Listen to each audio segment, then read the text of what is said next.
আমাৰ এতিয়া ইয়াত ধুমধামেলি চলি আছে, পূৰা ফূৰ্তি চলি আছে ইয়াতে। আৰু যিহেতু ইয়াত গায়ক চলি আছে বাৰু, গতিকে গায়কনে চলি আছে, গান শুনি ডেকা ল'ৰা ছোৱালীবিলাকে পূৰা ফূৰ্তি কৰি আছে ইয়াতে।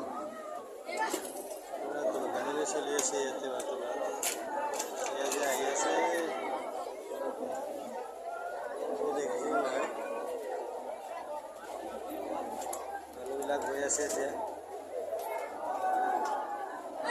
মোটামুটি এতিয়া আৰু আমাৰ এতিয়া বৰ্তমান গায়ক শেষ হ'ল।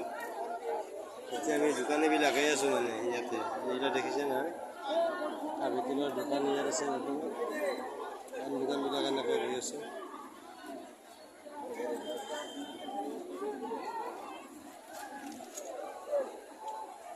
ইয়াতে বৰ্তমান এনেকৈ দোকান আছে।